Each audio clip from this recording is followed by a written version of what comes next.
and I'll be your moderator for the night. Now, you all probably know why we're here. We're here against the long march, we're here for the long march against institutions and to fight for our religious freedoms. So today, in collaboration with the Macquarie Liberal Club, we have 3 great speakers here. Each will be speaking on a different aspect of religious freedom to help us understand the issue more. So the way tonight will go, each speaker will have 15 minutes. First we'll have Riccardo Bosi, who will talk on the cultural importance of religious freedom. Then we will have Dr. Con, who's been spearheading a Christian alliance with different faiths for the religious freedom push at the federal level. And then we'll hear from Mark about his religious freedom bill being pushed at the state level. And after that, we'll have a Q&A, so if any of you have questions about this subject, that will be the time to raise your hands and ask. So first I'd like to invite Riccardo Bosi up, so can we give him a good round of applause?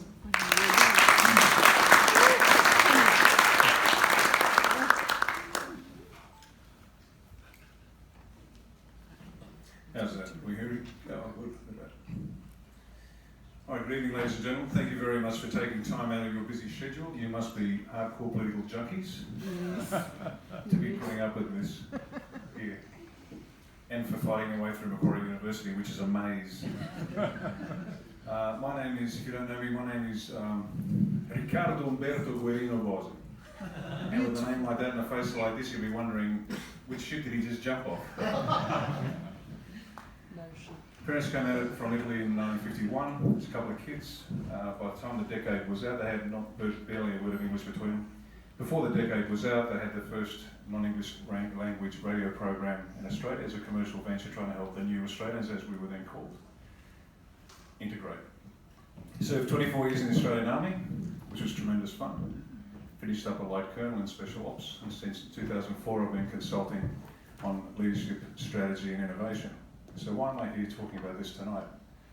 Because the country's heading down a very bad path, and everybody in this room would know that, different perspectives. Specifically, one of the issues is religious freedom, but this is a complex issue, this is not simple. And having worked internationally for many, many years now, in many countries where the majority religion is not Christianity, I have a lived experience of Singapore, Afghanistan, other Middle Eastern countries, Asia. So I have a lived experience of what it is, because most people have to take the word of the presenter on TV on what the issue is and what it's really like. But I don't have to, so I'm fortunate in that regard. So what I'm going to do tonight is explain my perspective, I guess, through a series of questions, but you get to make up your own mind. Because my purpose tonight is to help you make an informed decision and just give you some more inputs. You can agree, you can disagree, that's fine, I'm not much fussed. But what we come up with, or what you come up with, has to suit Australia in the 21st century. Because what happened in the past, contextually, is very different to what we've got now in Australia, and we'll go through it. But why is religious freedom such an important topic? This is not fringe. This is not some esoteric issue for the specialists to discuss and decide upon for the Australian people. This is fundamental to our future and fundamental to the country that we will become in the future.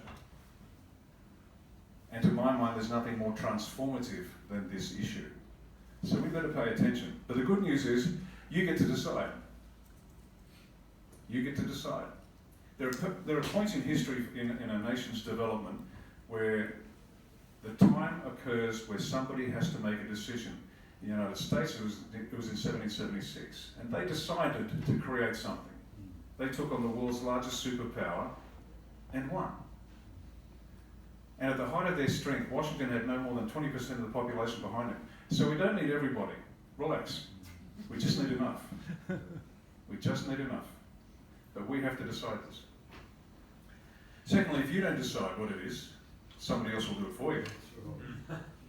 And I'll bet London to a brick that it won't be in your best interest. No. We have to decide this. Okay, a couple of definitions. Religion. A system of beliefs and practices. Beliefs and practices. Beliefs and practices. That's the initial divide. Beliefs are really easy. Practices, well, you know, we might have a discussion or three about that. Beliefs and practices that are decreed by a higher power and required to be followed by the faithful. Pretty generic definition. Culture, the agreed ideas, customs, and social behaviour of a community. Okay, let's kick off. I'm going to ask a series of questions. You get to make up your own mind. I'm not going to tell you what my answer is. And that'll feed into Dr. Con's comments, which will feed into Mark Latham's comments. So it'll be a good night. First question, thought experiment. Do religions, cultures, and individuals influence each other? And if so, how much? Individuals, cultures, and religions. Which ones affects which, and to what extent? So to help you think about this, let's do this thought experiment. I want you to imagine what life would be like in a majority Buddhist nation. Just close your eyes and just think, a majority Buddhist nation, what would that be like? What would life be like there? Got a picture? Terrific. Now, I want you to think what life is like in countries like Afghanistan and Pakistan on a daily basis, what you've seen and heard on the news. Remember I said you get to choose? You get to choose. What's interesting about Afghanistan and Pakistan, I've been to both places, and if anybody tells you Afghanistan is a lovely country, they've been smoking some good quality hooch. So I can tell you it is a brutally tough place. There's not much beautiful about it. I've seen it. But Afghanistan was majority Buddhist at one point. Not many people know that. Now it's not. When the Muslims captured the Buddhist city of Khotan in Xinjiang in 1006, one of their poets penned a verse, and this will give you an insight into how it runs. We came down on them like a flood. We went out among their cities. We tore down their idol temples, and we shat on Buddha's head. So countries invade countries for a range of reasons, and some have other objections. So do religions, cultures, and individuals affect each other, and what happens when they change? You need to decide. Second question, what about no religion? Let's not have freedom of religion, let's have freedom from religion. How does that sound? Let's get rid of the flying spaghetti monster. Okay, because people are good people, and people are just good because they're good. Maybe. Let's have a look at 3 recent examples of nations that had atheism at their centre. And between them, they killed 100 million people in 100 years. Now, you've got to get up really early in the morning to get that number of people killed. They must be working very hard. You know, when you kill 1 or 2 people, you say it's a tragedy. When you kill 100 million, you feel like saying, well, gee, well done. No. And that was Soviet Union, communist, the National Socialists in Germany, the Nazis, and communist China. So we've got a bit of a hint from history of what a no religion or freedom from religion country looks like.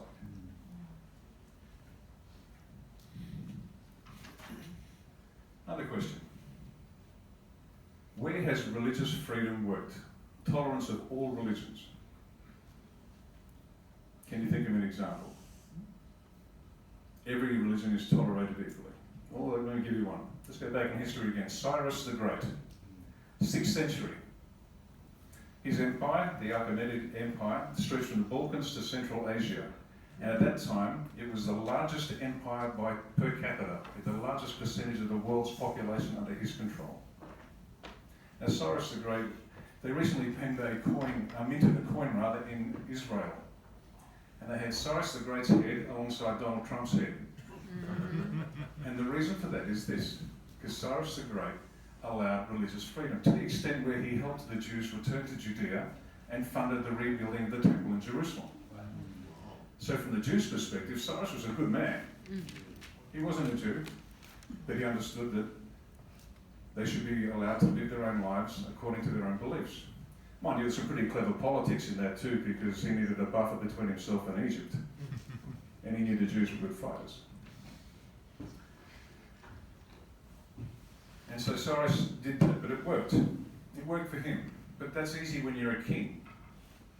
See, when you're a king, if you don't like what's going on, you just give an order and it happens.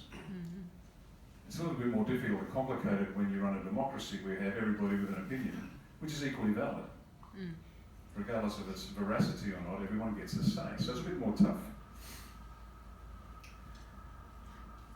In Australia, when the Constitution was written, Section 116 of the Constitution relates to the federal government's influence on religion. Short version is this: they didn't want anything to do with it, and they wanted to give it to the states. That's the short version. So bear that in mind when the smartest man in the room, our Attorney General, comes up with some wise words.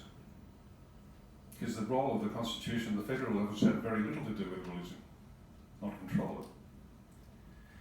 And in those days, Australia was a majority Christian nation, and the minority groups had no or minimal impact on the ordered running of the country. So it was easy to tolerate every religion because there were very few of them. The majority of the country were Christian. They ran according to the social mores and beliefs at the time. And so it was quite easy to tolerate all religions. Once again, we don't have that situation in the 21st century. Things have changed. Let's get a bit more detail now. Another question. Should an employee be able to speak freely regardless of the potential impact of his or her employer's business? Can you see how we're starting to get quite delicately balanced issues here? It's not as simple as it sounds. This requires careful, measured, and considered thought where every word makes a difference. Let's break it down. Should Israel Folau be allowed to quote the Bible verse without fear of being sacked? Okay, we see some nods. Right. Let's keep going. Should there be legal protection for Israel Folau? Another good question. Okay. Should there be legal protections for Rugby Australia?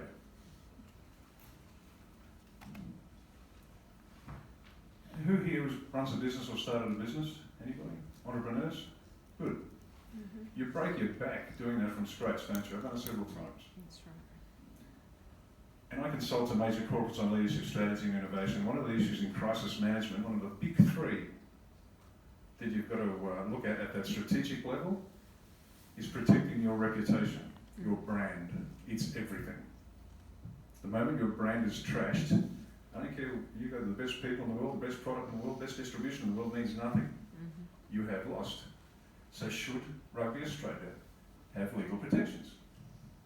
These are questions that must be thought about and asked. Let me give you a really practical example to make a point. And I'm not drawing any parallels between individuals. I'm trying to give you an example and we'll see where I'm going with this. Imagine you run a childcare centre. Very successful childcare centre, best in the business. The kids love it, the parents love it, it's great. Right? You have a member of staff who believes, according to his religion, he should be able to marry a girl at age 6 and consummate that marriage at age 9. Imagine you've got that member of staff. Now imagine that member of staff is a very popular staff member and like sharing this with the mums and dads as they bring their kids into the childcare centre. Should you be able to sack this person for his religious views? This is complex stuff, folks. This is not easy. This is not easy. And these are all the questions that whatever laws are written on our behalf must accommodate. Before I finish, let me just go back to that first point. We must decide this. We cannot afford to leave this in the hand of so-called experts. Because the experts don't care about you and your opinion. You get to choose what your country will look like. You get to choose what your country will sound like. You get to choose where you and your grandkids and your great-grandkids are going to live. And you need to think hard and come up with some solid answers to those questions. Let me finish with this now. And these are the words of the Foreign Minister of the United Arab Emirates, and I lived and worked there for 5 years, so I know their Emiratis very well. And this is His Highness Sheikh Abdullah bin Zayed Al Nahyan. He's the Foreign Minister, and he's a beautifully clipped British accent because that's where he was raised. So when he speaks very eloquently. And this is what he said at a conference. And this quote is speaking about Islamists. So this is a Muslim talking about Muslims. Listen carefully. There will come a day when we will see far more radical extremists and terrorists coming out of Europe because of a lack of decision making, trying to be politically correct, or assuming that they know the Middle East and they know Islam and they know the others better than we do. And I'm sorry, but that is pure ignorance.